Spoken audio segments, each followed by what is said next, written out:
warahmatullahi wabarakatuh. Waalaikumsalam warahmatullahi wabarakatuh. Alhamdulillah. Hamdan katsiran thayyiban mubarakan fihi kama yuhibbu rabbuna wa yarda. Ashhadu an la ilaha illallah wahdahu la syarika lah wa ashhadu anna Muhammadan 'abduhu wa rasuluh. Allahumma salli wa sallim wa barik ala nabiyyina Muhammadin wa ala alihi wa ashabihi wa man tabi'ahum bi ihsan ila yaumiddin. Amma ba'd. Yaqulu al-Mawla 'azza wa jalla fi kitabih al-karim, a'udzu billahi minasy syaithanir rajim. Wal 'asr innal insana lafi khusr illa alladhina amanu wa 'amilus shalihat wa tawasaw bil haqq wa tawasaw bis sabr. Shadaqallahul 'azim. Ibu sekalian yang dirahmati Allah Subhanahu wa ta'ala, kita puji Allah di pagi hari ini sebab Allah Subhanahu wa ta'ala masih memberikan kesempatan kepada kita untuk hidup sebagai seorang hamba yang beriman, sebagai seorang hamba yang masih diberikan nikmat Islam. Dan bagi kita cukup dengan dua nikmat ini, merasa menjadi hamba Allah Subhanahu wa ta'ala yang paling beruntung. Karena Allah Subhanahu wa ta'ala sebutkan di dalam surat Al-Mu'minun, di ayat yang pertama Allah berfirman, qad aflahal mu'minun. Sungguh beruntung, kata Allah. Siapa yang beruntung dalam pandangan Allah? Siapa itu? Orang yang beriman. Dan iman itu masih Allah Subhanahu wa ta'ala berikan di dalam diri kita. Karena itulah kita perlu untuk menjaga, merawat, memelihara, mempertahankan nikmat iman dan Islam ini. Sampai kapan kira-kira itu? Sampai akhir mata. Wala tamutunna illa wa antum muslimun. Sampai akhir hidup kita. Dan salah satu upaya kita untuk menjaga dan merawat iman kita ini adalah dengan hadirnya kita di majlis ilmu ini. Karena itu dulu para sahabat Rasulullah SAW mengatakan, ta'allamna al-iman, ta'allamna al-Quran, fazidna imanan. Kami belajar tentang keimanan, kami belajar tentang Al-Quran sehingga bertambah iman kami kepada Allah Subhanahu wa ta'ala. Mudah-mudahan majlis ilmu kita ini menjadi wasilah bagi kita, menjadi sarana bagi kita untuk bertambah imannya kita kepada Allah Subhanahu wa ta'ala. Salawat dan salam kita sampaikan kepada Rasulullah sallallahu alaihi wasallam yang menjadi uswah hasanah dalam kehidupan kita, dan kita selalu dan senantiasa berusaha dengan sekuat tenaga kita, sedaya upaya kita, semampu kita. Tapi bukan semau kita ini. Bedakan antara semampu dengan semau. Ya, kalau semau, apa yang kita suka kita buat, yang tidak kita suka kita tinggalkan. Kalau semampu, kita berusaha. Ya, sekuat tenaga kita, sedaya upaya kita, baik yang kita sukai ataupun tidak kita sukai. Ya, namun kita meyakini bahwa semua yang datang dari Allah dan Rasulnya menghantarkan kita kepada kebaikan, kepada keselamatan, kepada kebahagiaan, keberuntungan dunia dan akhirat. Karena itu, sebelum kita berusaha untuk mengamalkan apapun yang datang dari Allah dan Rasulnya, yang pertama adalah terima ia sebagai sebuah kebenaran. Ya, walaupun mungkin kita belum mampu untuk menjalankannya, walaupun mungkin kita belum sepenuhnya bisa menerima itu, tapi paling tidak terima itu sebagai sebuah kebenaran yang datang dari Allah, walaupun kita belum mampu untuk melakukan itu saja. Karena ketika kita mengatakan raditu billahi rabba wa bil islami dinan wa bi Muhammadin nabiyyan wa rasul. Apa artinya kata ridha itu? Ketika ibu mengatakan raditu, aku ridha, berarti artinya apa? Ridho itu artinya apa?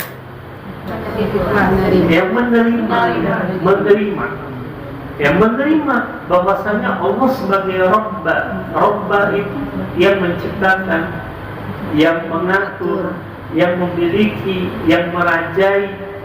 Ya, maka kalau kita menerima Allah sebagai Rabb dalam kehidupan kita, apapun yang ditetapkan oleh Allah harus kita terima.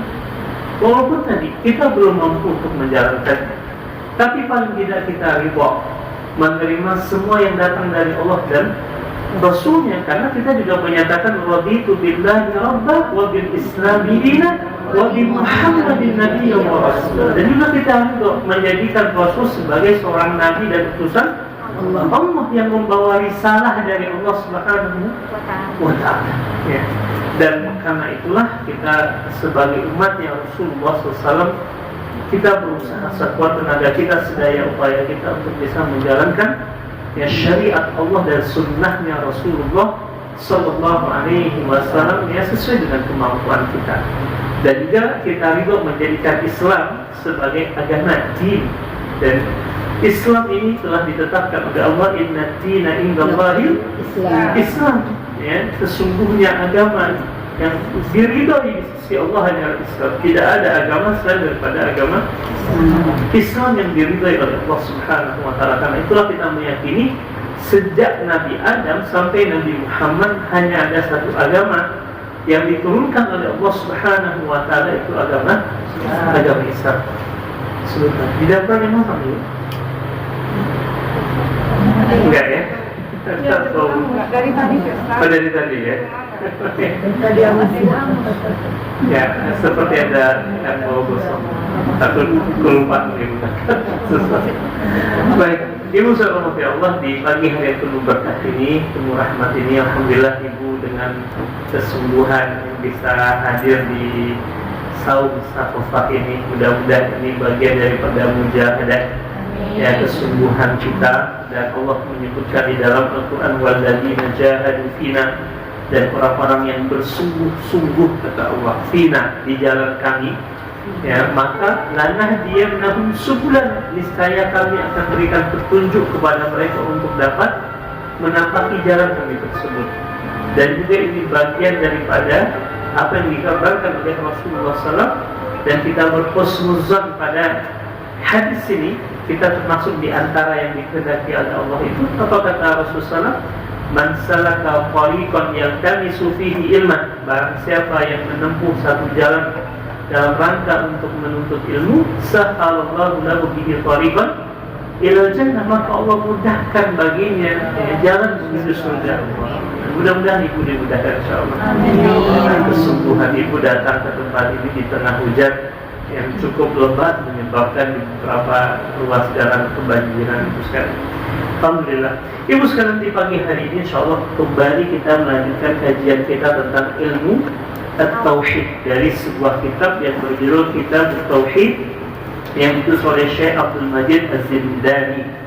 Dalam pertemuan yang lalu kita sudah sampai pada pertanyaan wa ma huwa athar ilmu tauhid fil hayati, apa dampak ilmu tauhid dalam kehidupan. Dan kita sudah membahas poin yang pertama apa kemarin Ibu Syarif? Dengan kita beriman kepada Allah dan Rasulnya, kita tahu kenapa kita diciptakan, sehingga kita berjalan di jalan yang lurus, yaitu jalan orang-orang yang telah Allah berikan nikmat kepadanya dengan kita percaya diri. Masya Allah. Jadi yang membuat Ibu percaya diri apa Ibu? Berada di jalan-jalan orang yang lurus. Karena kita sebagai seorang mukmin itu membuat kita percaya diri. Ya, dalam surat Al-Imran itu Allah mengatakan begini ya, wala tahinu wala tahzanu wa antum a'launa in kuntum mu'minin. Janganlah kalian pernah merasa hina, jangan kalian merasa bersedih, sebab kalian sudah ditinggikan oleh Allah derajat kalian disebabkan apa ini? Iman. Jadi ini yang membuat kita tampil percaya diri di hadapan manusia, ya, di hadapan siapapun itu, karena ada iman di dalam hati kita. Ya, itu yang membuat kita percaya diri. Wala tahinu, jangan merasa rendah diri. Lawan dari rendah diri apa itu? Percaya diri, ya kan? Lawan dari sedih, bahagia. Berarti seorang mukmin itu harus selalu tampil percaya diri, dan dia juga harus bahagia. Disebabkan apa kita bahagia, Bu? Iman. Ya, kemarin kita sudah sampai pada kisah siapa kemarin, Ibu masih ingat? Seorang sahabat Rasul namanya Ada. Saya mengisahkan seorang sahabat namanya Abdullah bin Huzaifah as-Sahmi. Bagaimana rasa percaya dirinya dengan penampilan yang biasa, tapi dia berhadapan dengan seorang raja Persia, raja adidaya pada saat itu. Tapi bukan karena penampilannya dia percaya diri, tapi iman yang membuat dia tampil percaya diri di hadapan seorang raja. Ya, inilah yang menjadikan kita tampil percaya diri dalam kehidupan kita karena ada iman. Nah, yang kedua Ibu sekalian, apa dampak ilmu tauhid dalam kehidupan ini?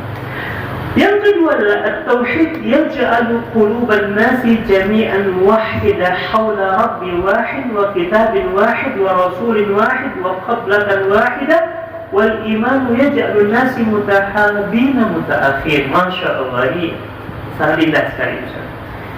Tauhid menjadikan hati manusia ini muwahhida. Muwahhida itu bersatu. Kenapa orang beriman ini mesti bersatu? Gimana tak mendukung kita untuk bersatu? Kita menyembah Rabb yang satu, kitab kita satu, Rasul kita satu, kiblat kita satu. Harusnya kalau kita memahami akan hakikat keimanan kita, mengimani Rabb yang satu, kitab kita satu, Rasul kita juga satu, kiblat kita satu, harusnya gimana itu? Harusnya gimana? Bersatu. Harusnya orang-orang yang beriman ini saling mencintai, saling bersatu, bersaudara.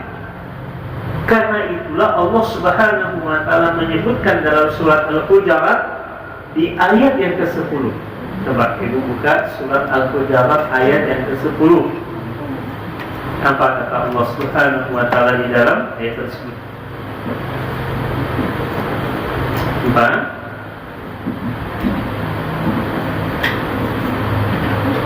Al-Hujurat ayat yang ke-10. Sesungguhnya orang-orang mukmin itu bersaudara, karena itu damaikanlah kedua saudaramu yang bertikai dan bertakwalah kepada Allah agar kamu dirahmati. Baik. Allah katakan innamal mu'minuna ikhwan. Sesungguhnya orang-orang yang beriman itu Ibu bersaudara. Jadi yang membuat kita bersaudara adalah karena iman. Karena bisa jadi orang di dunia mereka bersaudara karena ikatan darah, karena kekerabatan, karena pernikahan, tapi mereka tidak bertahan persaudaraannya sampai di mana Ibu? Sampai di akhir. Justru ada kata Allah Subhanahu wa Ta'ala dalam sebuah ayatnya, Allah mengatakan begini, al-akhilla itu sama artinya orang-orang yang semasa di dunia mereka bersaudara, ternyata yaumaidin pada hari ini, maksudnya pada hari kiamat, ba'duhum li ba'din, sebagian mereka dengan sebagian yang lain itu menjadi adu. Menjadi apa? Adu garnya apa itu? Ya, menjadi orang yang bermusuh-musuhan di hari kiamat. Yang dulu di dunia katanya mereka bersaudara, tapi di hari kiamat mereka menjadi musuh. Kecuali siapa yang tidak menjadi musuh di hari kiamat? Illal muttaqin. Kecuali orang yang bertakwa. Artinya apa? Dasar persaudaraannya adalah iman dan takwa. Itulah persaudaraan yang sejati itu saja. Makanya kadang saya beberapa kali sering mengamati dunia permualafan saat ini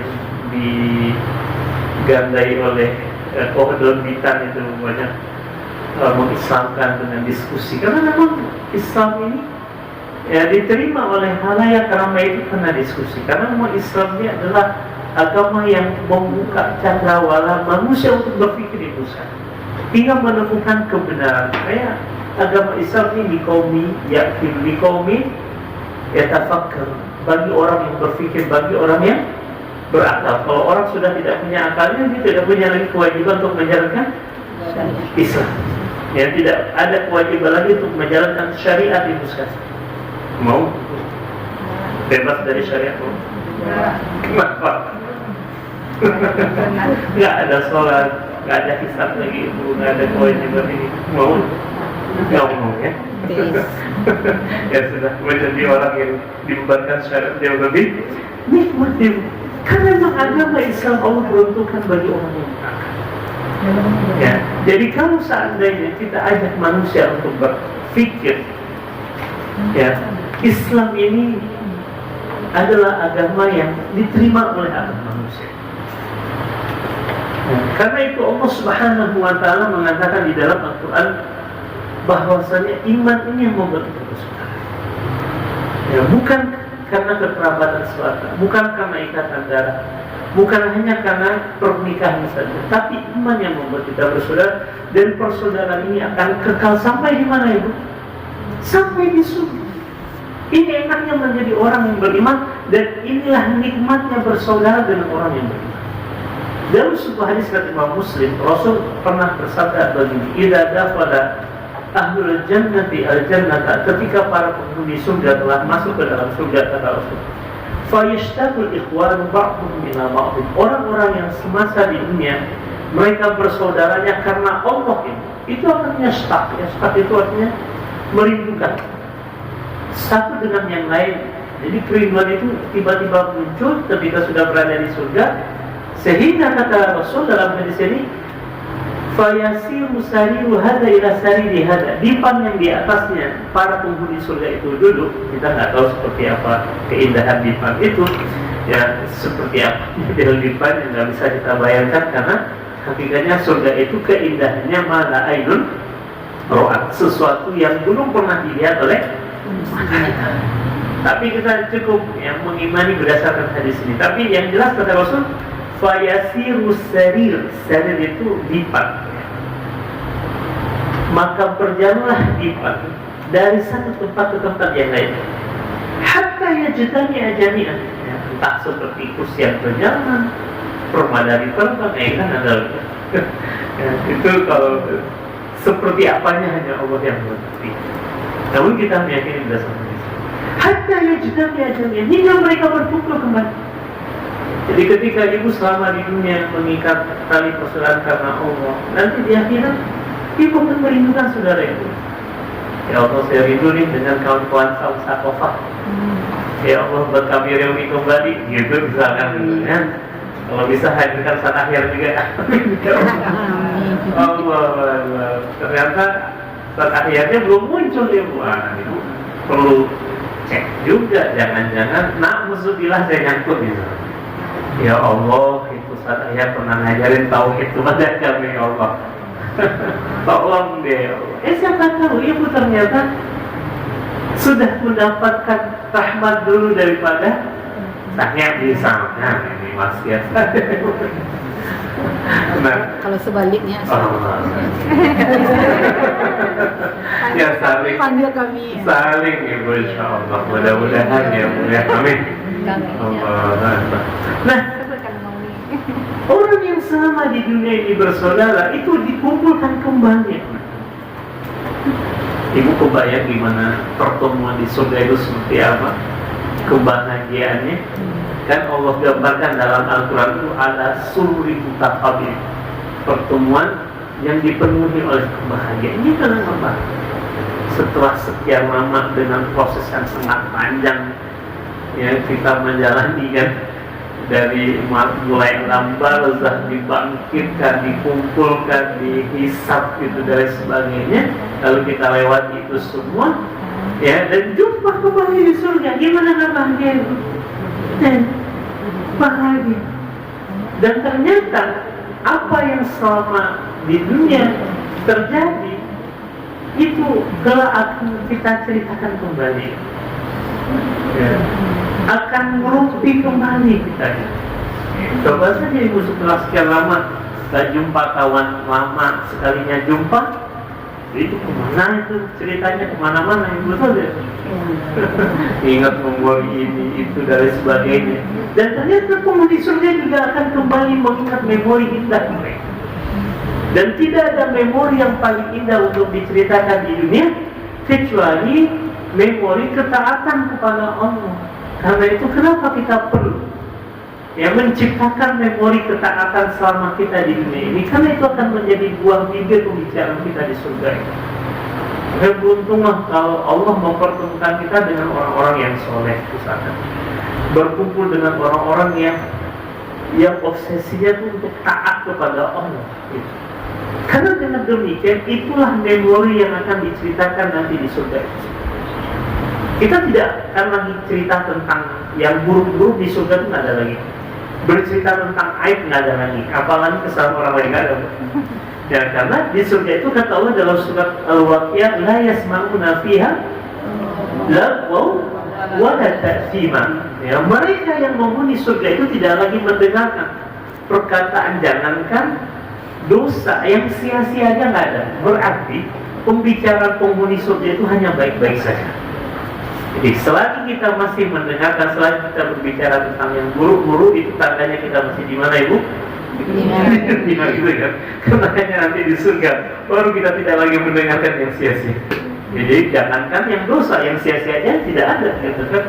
Jadi salah satu dialog penghuni surga itu apa kata Rasul dalam hadisnya? Ketika pertemuan itu terjadi, kebahagiaan dirasakan oleh penghuni surga. Ta'lam mata ghafarallahu lana. Hei saudaraku, tahu tidak engkau kapan dulu Allah mengampuni dosa kita? Indah tidak? Tahu tidak engkau kapan dulu Allah mengampuni dosa kita? Lalu saudara yang lain akan bilang begini, yauma kunna fi maudi kada wa kada. Hari di mana dulu kita di dunia berkumpul di tempat ini, di rumah ini, di saung safafah. Masya Allah. Saya yakin di pertemuan kelak akan menjadi buah bibir pembicaraan kita. Ya. Pada Allah, di saat itu kita berdoa kepada Allah, faghfara lana, di saat itu Allah mengampuni dosa. Apa tidak indah itu? Ya. Apa tidak indah pembicaraan tentang kebaikan, tentang memori indah selama di dunia ini? Sebab itu kita punya hajat untuk selalu menciptakan memori indah di dunia ini, yaitu memori di saat kita taat kepada Allah, dan itu akan menjadi buah pembicaraan kita di surga. Itulah persaudaraan yang akan sampai di mana, Ibu? Di surga. Dan yang membuat kita bersaudara apa tadi, Ibu? Iman. Sebagaimana Rasulullah SAW juga menyebutkan dalam sebuah hadisnya, matalul mu'minina fi tawadihim wa tarahumihim. Permisalan orang-orang yang beriman dalam cinta mereka, dalam kasih sayang mereka, itu seperti apa kata Nabi? Karena saya jasadil wahid, seperti satu tubuh, seperti satu jasad. Idza shtaka minha 'adwun, jika salah satu di antara anggota tubuh ini sakit, tada'alahu sa'irul jasadi bis-sahri wal humma, maka anggota tubuh yang lain juga merasa sakit. Begitu indah Rasul mempermisalkan persaudaraan di antara orang yang beriman. Tapi kita belum sampai mungkin pada derajat ini. Belum sampai. Ya, kita belum sampai pada derajat di mana Allah menyebutkan persaudaraan yang Rasul bangun dengan para sahabatnya. Di dalam surah Al-Hasyr Allah berfirman begini. Apa kata Allah Subhanahu wa taala berfirman? Wa yu'thiruna ala anfusihim walau kana bihim khassasah. Coba kita tengok surah Al-Hasyr. Al-Hasyr ayat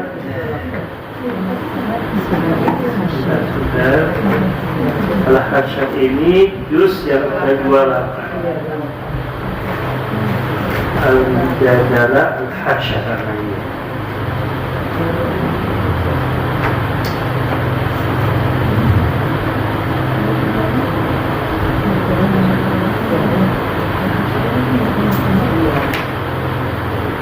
Nah, ayat yang ke-9 ini, coba ada di antara ibu yang mendapatinya. Walladzina tabawwa'u ad-dara wal imana min qablihim yuhibbuna man hajara ilaihim ولا يجدون في صدورهم حاجة مما أوتوا ويؤثرون على أنفسهم ولو كان بهم خصاصة.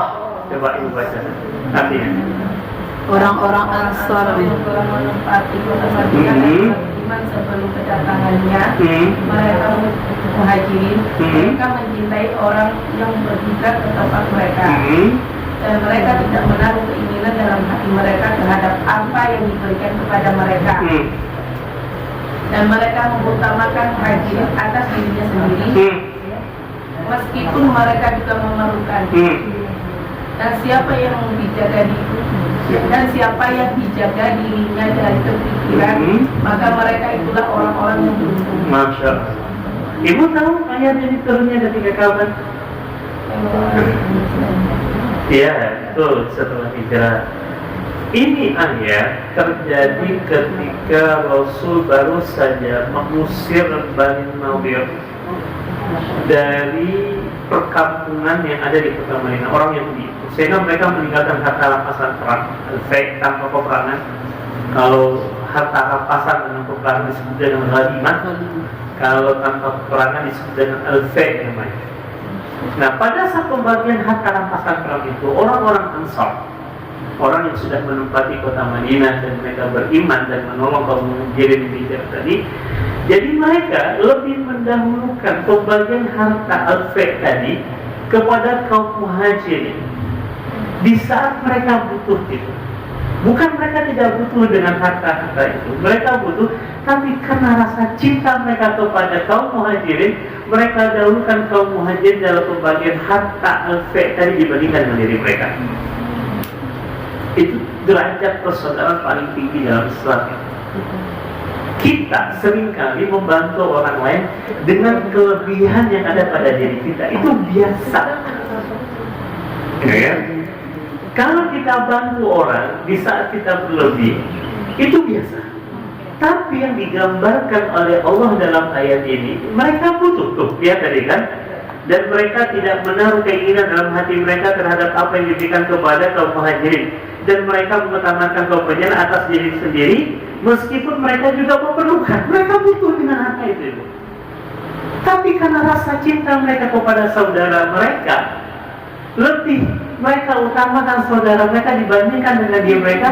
Bisa mereka butuh. Itu derajat persaudaraan paling tinggi dalam Islam.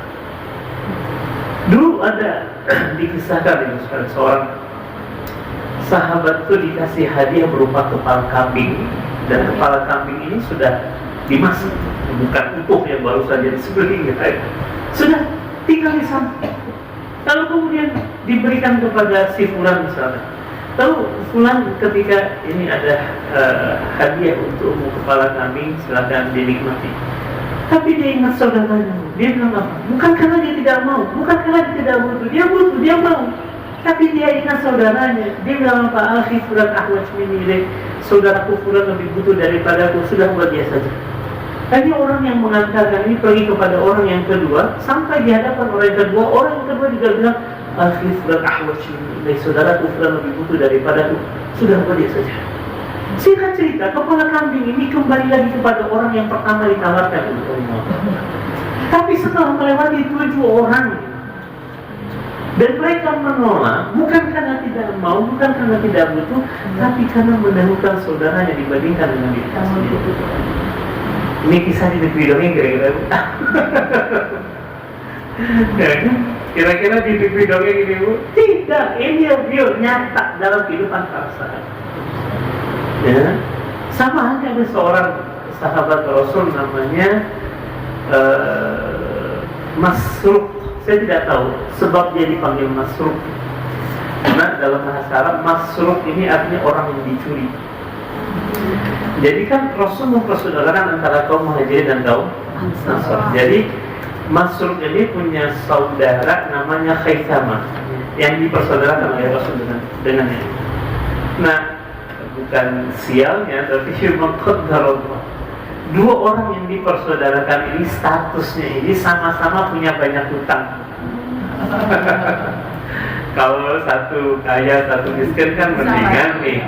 Ini dua-duanya sama-sama punya banyak hutang. Tapi yang menariknya dari 2 orang yang dipersaudarakan dengan Nabi Muhammad ini, ternyata suatu hari Masruq yang punya banyak hutang ini pergi ke tempat Khaisamah berhutang.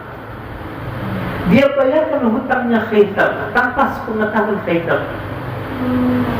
Coba bayangkan, dia punya hutang, tapi dia dahulukan untuk melunasi hutang saudaranya itu. Ternyata Khaisamah juga begitu. Diam-diam pergi ke tempat masuk berhutang. Dia bayarkan hutang masuk tanpa sepengetahuan masuk. Jadi pada saat mereka ingin melunasi hutang mereka masing-masing, apa kata pemilik hutang itu? Hutang itu sudah dibayar di bulan. Hari ini ada yang begitu ini.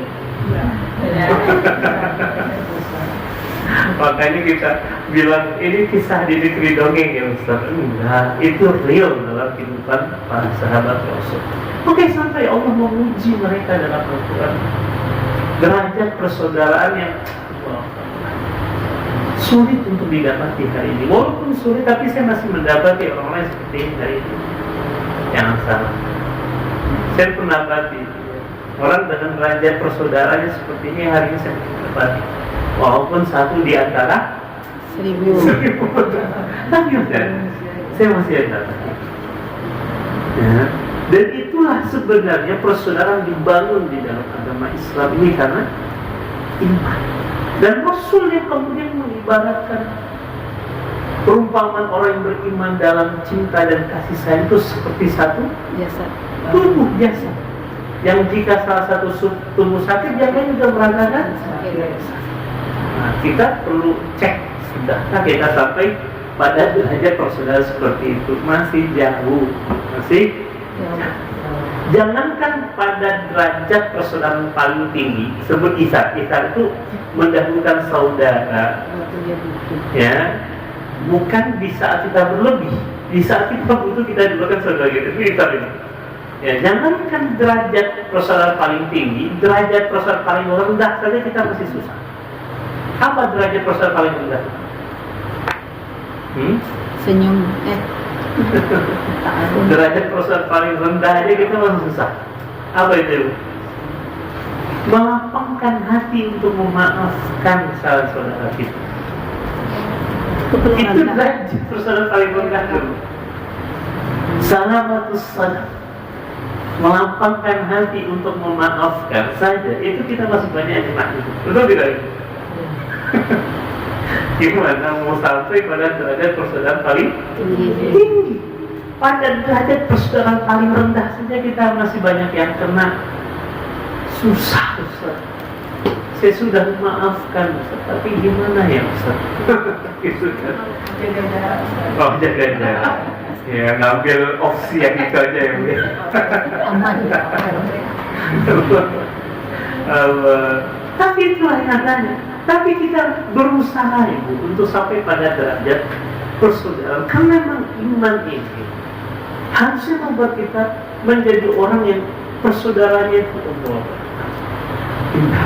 Ya. Kemudian mati Allah Subhanahu wa taala, wal mujtama' al-mu'min mujtama' muta'awun 'alal birri wat taqwa. Harusnya masyarakat orang-orang yang beriman ini adalah masyarakat yang saling tolong-menolong dalam kebaikan dan ketakwaan. Bukan sebaliknya, tolong-menolongnya dalam dosa, tolong-menolongnya dalam permusuhan. Ingat, yang kita dasar saling tolong-menolongnya adalah kebaikan dan ketakwaan. Yatanaha afraduhu anil ithmi wal udwan, kullu minhum ya'mal yafuza bi ridha rabbih. Harusnya kita ini ketika melihat saudara kita melakukan kemungkaran itu diingatkan, tapi hari ini justru orang yang mengingatkan itu dibenci. Itu tidak? Orang yang mengingatkan dianggap musuh, padahal dia mengingatkan kebaikan. Agar kemudian kita tidak terjebak pada kemaksiatan yang terus-menerus. Justru ketika orang mengatakan dirinya bersaudara, lalu ketika kita melakukan kesalahan dan tidak diingatkan, itu persaudaraannya palsu. Justru Ibu berterima kasih kalau kita melakukan kesalahan lalu ada saudara kita mengingatkan kita. Harusnya kita berterima kasih. Tapi yang ini faktanya Ibu, justru orang yang mengingatkan itu dianggap musuh, dianggap apa, dijauhi, dibenci gitu. Padahal itulah makna nasihat. Nasihat itu artinya apa? Ini pernah saya sampaikan. Masih ingat nasihat itu artinya apa? Nah, apa itu artinya nasihat? Teguran. Apa? Nasihat itu artinya apa? Teguran enggak? Teguran lagi.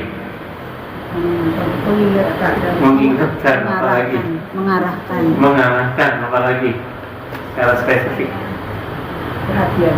Dulu pernah saya sampaikan, nasihat itu sebagaimana dijelaskan oleh para ulama, iradatul khairi liman suhilahu, menginginkan kebaikan bagi yang dinasehati. Jadi kalau ada orang memberikan kita nasihat, itu berarti dia menginginkan kebaikan atas diri kita, makanya dia menasehati kita. Terhadap orang yang menasihati kita, harusnya kita berterima kasih. Itu tanda sayang dia kepada kita, tanda cintanya kepada kita. Justru bersedihlah kalau kita melakukan kesalahan, namun tidak ada mengingatkan kita, berarti tidak ada yang sayang dengan kita. Walaupun kadang-kadang nasihat itu seperti obat yang pahit gitu, betul tidak? Iya. Tapi mesti kita makan, mesti kita minum, karena itu akan berdampak baik terhadap penyakit kita, karena akan menjadi sehat, insya Allah menjadi dari wasilah obat yang pahit itu. Terkadang nasihat itu datang dengan rasa pahit itu, betul tidak? Menyakitkan gitu. Sakit di sini. Betul tidak? Tapi ibu harus tetap menelannya, karena dia adalah obat.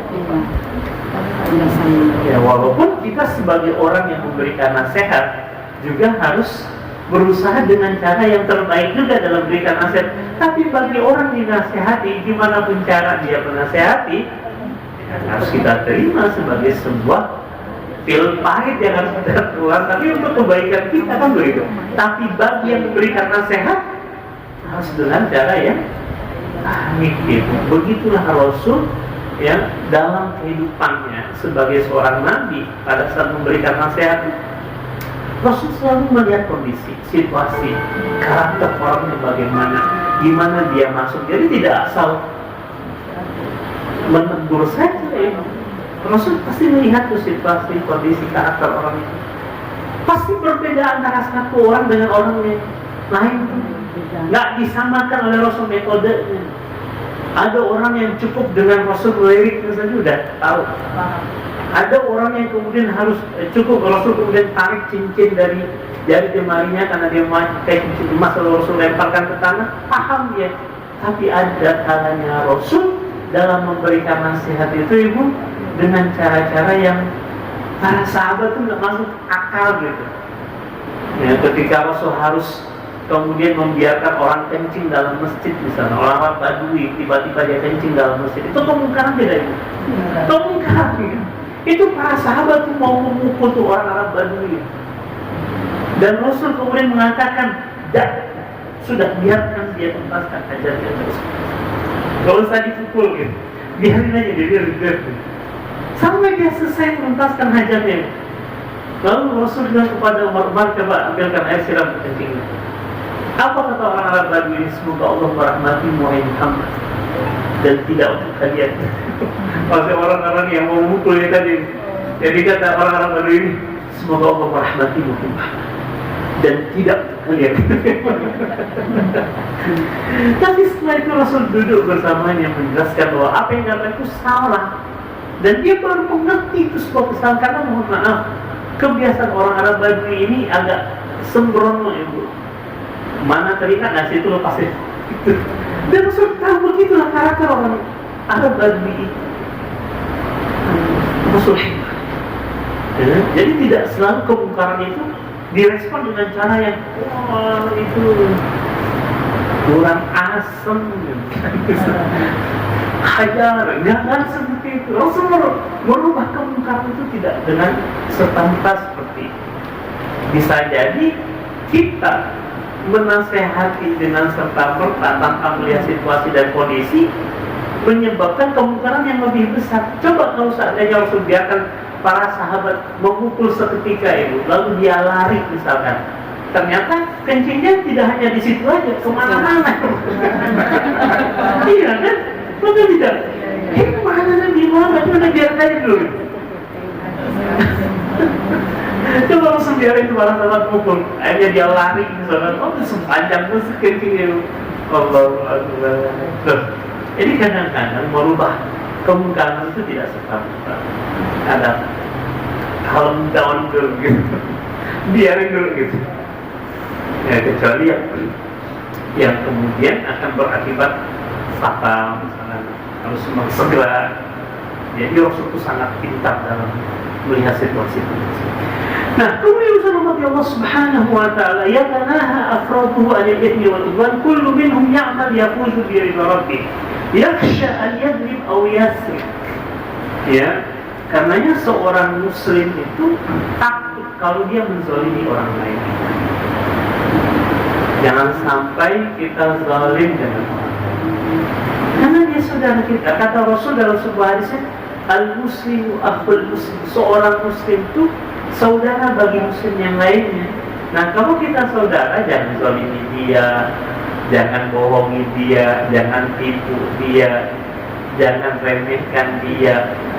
Dan ini banyak terjadi. Kata Rasul, bihasbi imri'in minasyarri ay yahqira akhahul muslim. Cukuplah seseorang dikatakan melakukan sebuah keburukan ketika dia merendahkan saudara muslim yang lainnya.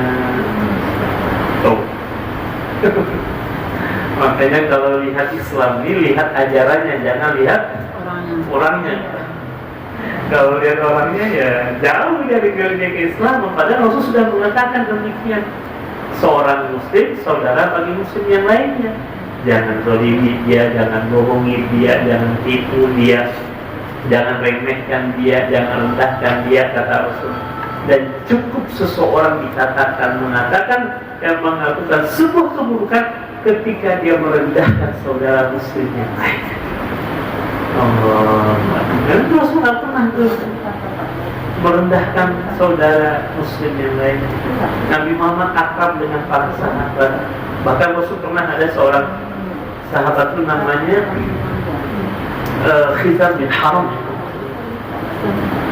Khizam bin Haram.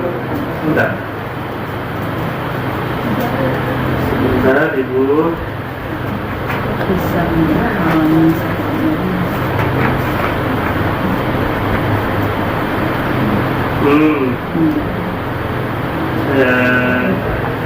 Ya, Zahir bin Haram. Zahir bin Haram. Kana ismuhu Zahir bin Haram. Ya, wa kana Nabi yuhibbu. Rasul senang dengan sahabat ini, suka. Padahal dia wa kana damiman. Ada, coba Ibu searching Zahir bin Haram. Ya, ada. Ada ya. Wa kana damiman, dan dia secara fisik orangnya jelek. Mohon maaf, begitu bahasa hadisnya. Ya, wa kana damiman, secara paras orangnya jelek, tapi Rasul senang. Karena memang dalam Islam persaudaraan kita itu mencintai seseorang itu bukan karena ketampanan atau kecantikannya, bukan karena hartanya, bukan karena pangkatnya, bukan karena dia pokoknya dunia yang melekat pada dirinya, tapi yang membuat kita senang dengan seseorang karena kebaikan yang ada dalam diri. Itu yang membuat kita sayang kepada orang lain, itu bukan karena dunia yang melekat pada dirinya. Padahal secara fisik orangnya jelek, tapi Rasul suka dengan Zahir bin Haram ini. Fadahu Nabi Yawman yabi' mata'ah. Jadi suatu ketika Rasul pernah mendatangi dia, Zahir bin Haram, yang tengah berjualan di pasar. Jadi dia seorang pedagang. Ya. Coba Ibu bacakan riwayatnya. Kalau dari riwayat Ibu apa Ibu dapat? Kalau di sini candaannya kepada Nabi. Iya, betul. Suatu hari Zahir sedang berjualan di pasar dan tidak menyadari kedatangan Nabi. Nabi tiba-tiba memeluknya dari belakang sebagai bentuk keakraban. Zahir sempat kaget dan berkata, "Lepaskan aku, siapa ini?" Sebelum akhirnya menyadari bahwa itu adalah Rasulullah, dan dia pun menyandarkan tubuhnya ke tubuh Nabi. Sampai di sisi Allah, Nabi bercanda menawarkan budak Zahir kepada orang di pasar. Saat Nabi bercanda menawarkan budak atau Zahir kepada orang-orang di pasar, Zahir berkata, "Wahai Rasulullah, demi Allah, aku ini tidak laku dijual."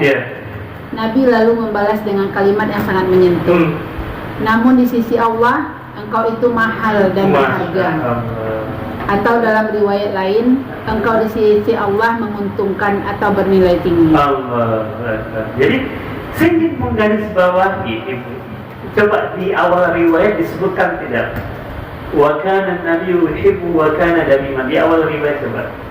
Kalau di sini dibilang menunjukkan sisi Zahir berasal dari pedalam Arab Badui dan termasuk golongan sahabat yang sederhana dan tidak memiliki kedudukan sosial tinggi di mata manusia, namun sangat dicintai oleh Nabi. Rasul suka dengan sahabat ini bukan karena dunia melekat pada diri, sederhana, orang yang sederhana, orang yang nggak pernah diperhitungkan oleh manusia lainnya ini. Tapi Rasul menyukainya. Kenapa? Karena kebaikan yang ada dalam diri. Dia sering memberi hadiah kepada Nabi. Meskipun sehidup sederhana, Zahir rajin mendatangi Nabi Muhammad SAW dan membawakan hadiah dari desa untuk beliau. Nabi sangat senang menerima hadiah-hadiah sederhana tersebut. Kenapa dia mengatakan? Kan Rasul ceritanya gini. Jadi Nabi Muhammad kan ya seperti kita lah dengan kawan-kawan, datang tiba-tiba kita tutup matanya gitu.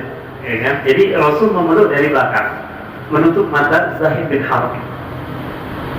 Awalnya Zahir nggak tahu ini siapa gitu, makanya dia bilang arsilni man hada, tolong lepaskan aku, siapa sih gitu kan. Akhirnya ketika dia menoleh ke belakang, ternyata Rasul. Akhirnya dia diam dulu oleh Nabi Muhammad gitu kan.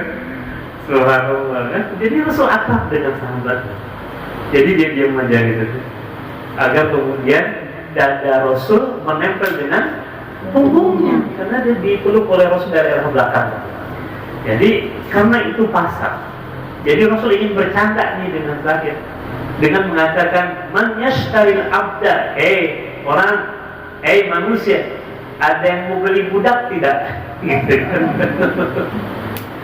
Ya, Rasul nggak sama juga Ibu, karena kita ini kan statusnya Abdullah, kan?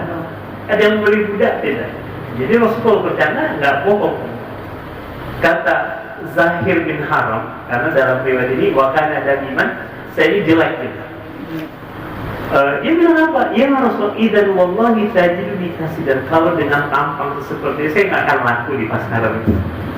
Makanya Rasul besarkan hatinya dengan mengatakan apa tadi? Walakin anta indallahi ghal, tetapi di sisi Allah engkau mahal harganya. Masya Allah. Begitu Rasul. Jadi Rasul membangun persaudaraan itu bukan dasar dunia, bukan karena ketampanannya, bukan karena kecantikannya, bukan karena kekayaannya, bukan karena pangkatnya, tapi karena kebaikan yang ada dalam diri. Dan tadi ternyata Zahir ini adalah orang yang selalu rajin datang kepada Nabi, bawa hasil panen dari kampung untuk Nabi, orangnya dermawan, walaupun sederhana, ternyata dia adalah orang yang sangat dermawan, dan sifat kedermawan itu adalah sifat yang sangat dicintai oleh Subhanallah. Jadi kita melihat saudara itu, lihat kebaikannya. Kalau lihat keburukannya, siapa yang tak ada keburukan? Setiap orang punya keburukan, kita juga punya sisi keburukan juga, kekurangan juga kan, yang namanya manusia kan. Tapi kalau kita selalu melihat kebaikan yang ada pada dirinya, sama halnya dengan kita dengan pasangan kita misalnya. Kalau fokus kita hanya pada kelebihan yang ada pada dirinya, maka kekurangannya akan tertutupi. Tapi kalau kita fokusnya hanya pada kekurangan, siapa yang tidak punya kekurangan? Ya kan, yang namanya manusia pasti punya kekurangannya. Makanya selalu saya sebutkan dalam Mau'idhah Hasanah, nasihat pernikahan itu, saya bilang begini: pada saat kalian menikah ini, maka kalian ini menikah dengan kelebihan dan kekurangan yang ada pada pasangan kalian. Ya, terhadap kelebihannya disyukuri, kekurangannya disabari sambil diperbaiki. Betul tidak ya?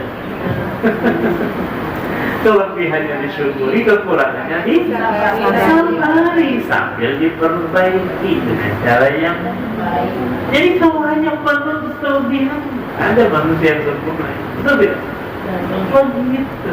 Makanya itu yang membuat kemudian pernikahan bisa langgeng, karena itu selalu yang mengedepankan kebaikan. Dan itulah yang dibangun oleh Rasul dengan para sahabat.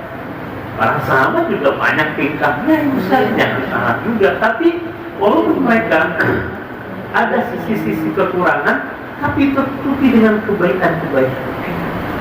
Dan Allah yang menyebutkan itu di dalam Al-Quran tentang kelebihan para sahabat. Bahkan Rasul dalam sebuah hadis mengatakan khairul quruni qarni, sebaik-baik generasi adalah generasi, maksudnya generasi Rasul dengan para sahabat. Apakah para sahabat sempurna? Tidak.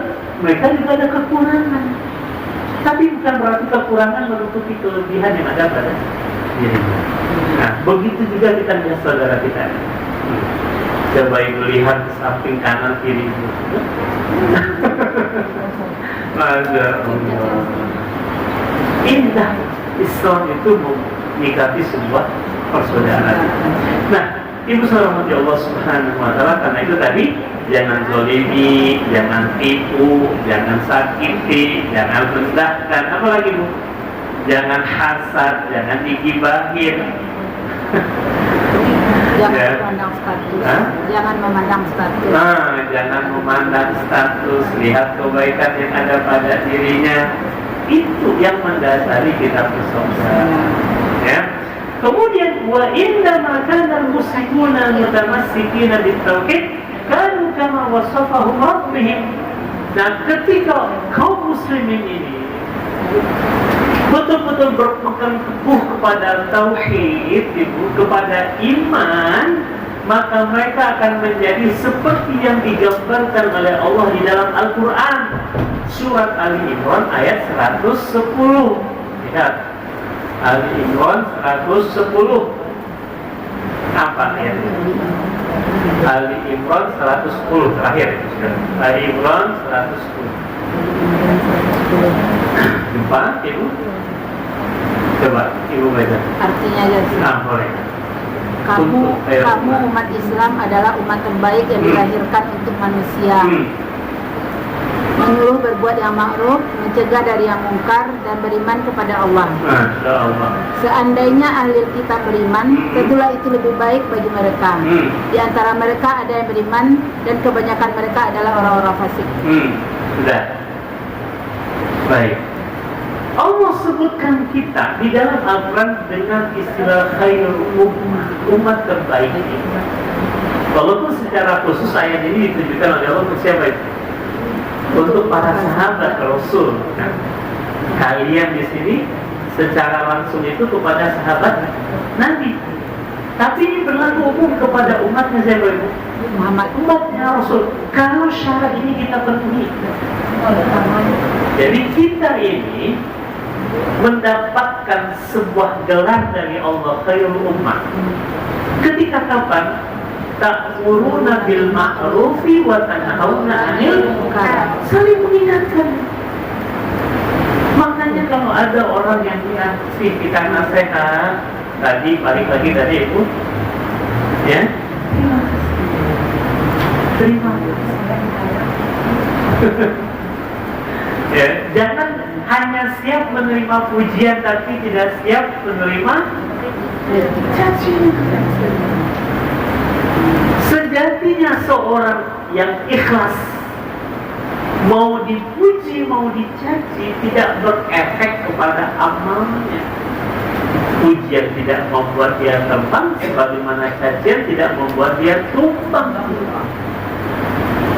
Pujian tidak membuat dia terbang, cacian tidak membuat dia tumbang. Begitu juga kalau ada orang yang memberikan nasihat kepada kita, walaupun tadi rasanya seperti obat yang sangat pahit sekalipun, itu kebaikan gitu. Itu yang disebutkan oleh Allah, ta'muruna bil ma'ruf, kalian mengajak kepada kebaikan, wa tanhauna 'anil munkar, dan kalian berusaha untuk mencegah orang dari perbuatan keji dan munkar. Dan ini berlaku umum kepada umatnya Rasul. Harus ada dalam diri kita sensitivitas itu. Sensitivitas terhadap apa? Suka ngajak orang untuk berbuat baik. Kalau Ibu lihat, kira-kira mana yang lebih susah? Ngajak orang berbuat baik atau melarang orang untuk berbuat baik? Mana yang lebih susah? Ngajak baik. Justru yang beresiko itu melarang untuk berbuat kemungkaran. Itu resikonya lebih besar. Kalau sekedar ngajak, itu mudah tuh. Ngajak itu modalnya apa ya? Ayo, yuk, gitu kan? Ayo, gitu kan? Udah. Dan itu nggak beresiko. Karena orang kalau diajakin ya bisa jadi iya, bisa jadi tidak. Kewajiban kita ngajak, dia mau atau tidak itu urusan dia. Urusan kita ngajak untuk berbuat baik. Tapi kalau kita sudah mulai mengganggu kesenangan mereka walaupun dalam maksiat itu pasti orang nggak senang. Betul tidak? Makanya beresiko melarang berbuat buruk itu lebih beresiko dibandingkan sekedar mengajak. Ya, tapi terus kita jalani kalau kita ingin mendapatkan gelar khairul ummah tadi. Walaupun ada resiko, itulah resiko yang dihadapi oleh Rasul karena dia menegakkan amar ma'ruf di tengah-tengah manusia. Nah, dan juga Allah mengatakan wa tu'minuna billah. Nah, itu dibalut dengan satu prinsip, yaitu iman kepada Allah. Kenapa kita ngajak orang berbuat baik? Karena Allah yang menyuruh. Kenapa kita melarang orang untuk melakukan kemungkaran? Karena Allah yang menyuruh.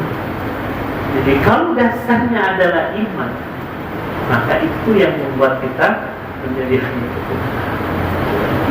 Nah, alhamdulillah agama Islam ini dengan nilai-nilai tauhid di dalamnya itu sekalian harusnya membuat manusia ini bersatu. Tapi nyatanya hari ini masih jauh ya dari ideal. Tapi kita berusaha paling tidak dalam skop yang lebih kecil, skop yang lebih sederhana. Bagaimana kita berusaha untuk orang-orang menjadi orang yang bersaudara karena Allah. Karena persaudaraan karena Allah inilah yang kekal sampai di surga nanti insyaallah. Baik, itu saja dulu hari ini Ibu sekalian. Jadi materi kita yang di hari ini adalah dampak ilmu tauhid dalam kehidupan yang kedua, bahwasanya tauhid menjadikan hati manusia ini muwahhidah, rasa bersatu. Karena ibadah kita juga sudah mengarahkan kita untuk menjadi orang yang bersatu.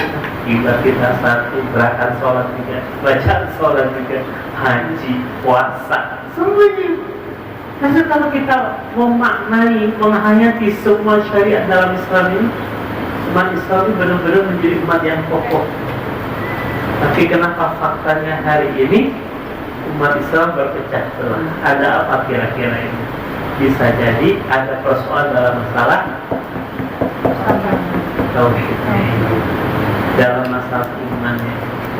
Maka perkara iman adalah perkara yang sangat penting. Baik, itu saja dulu dari ini ya. Insyaallah kita lanjutkan dan pertemuan yang akan datang poin ketiga, dampak ilmu tauhid dalam kehidupan. Dan setelah itu baru kita akan masuk kepada bab kaifa na'rifullaha, bagaimana kita bisa mengenal Allah. Nah, ini tidak kalah penting, tapi masih ada satu lagi dampak ilmu tauhid dalam kehidupan. Kita akhiri sama-sama, kita berdoa dan kita memberikan istighfar di hujan turun, doa kita mustajab insyaallah. Astagfirullahaladzim, astagfirullahaladzim, astagfirullahaladzim. Na'udzubillahi minasyaitonir rajim. Bismillahirrahmanirrahim. Alhamdulillahil alamin. Wassalatu wassalamu ala asyrafil anbiya'i wal mursalin wa ala alihi wa ashabihi ajma'in. Allahumma ighfir lana dhunubana wa liwalidina warhamhum kama rabbawna shighara. Rabbana zalamna anfusana wa in lam taghfir lana wa tarhamna lanakunanna minal khasirin. Rabbana la tuzigh qulubana ba'da idh hadaytana wa hab lana min ladunka rahmah innaka antal wahhab. Allahumma a'inna ala dzikrika wa syukrika wa husni ibadatik. Allahumma inna nas'aluka ridhaka wal jannah wa na'udzubika min sakhatika wan nar. Allahumma inna nas'aluka al-huda wat-tuqa wal-'afaf wal-ghina.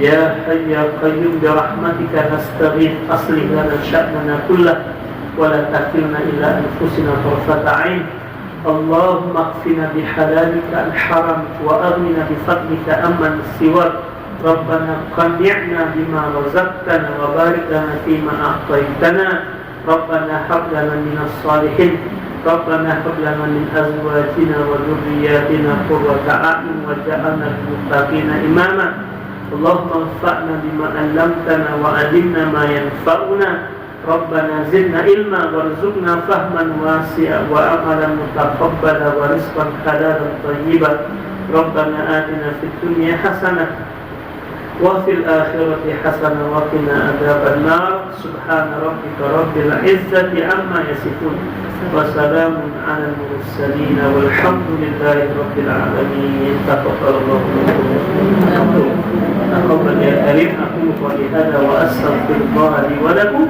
سبحانك اللهم وبحمدك أشهد أن لا إله إلا أنت أستغفرك وأتوب إليك السلام عليكم ورحمة الله وبركاته.